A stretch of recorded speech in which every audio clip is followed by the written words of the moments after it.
Sampa Yesu mi cha kwetan dele asugadu ayo ya dele tha no nga ga du ayo dele yo on de kha ho ji zani mi ye mi cha za ang ga mi ne a du ba la khwe ma ya cười ni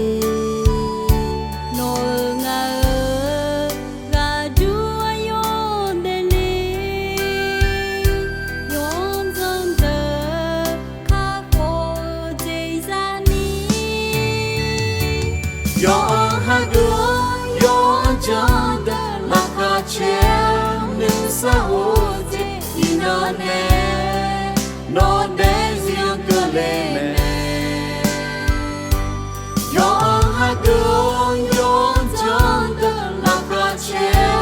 ni sa ho ji ino ne no nyun che ke le me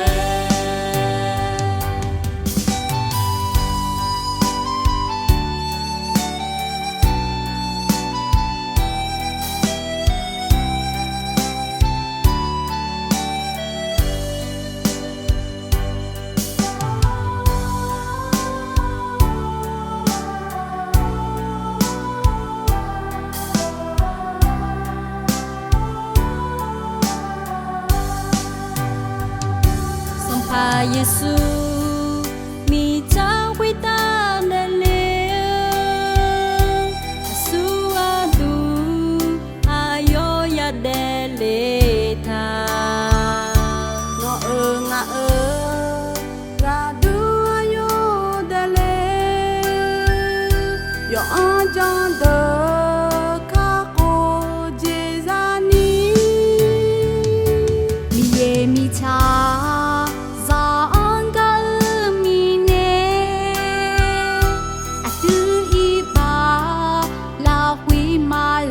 cười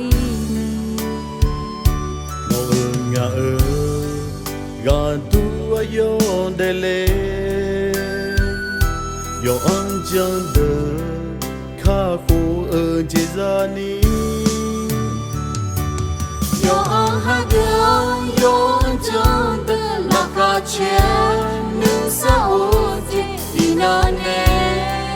no ne zia ko le yo ha du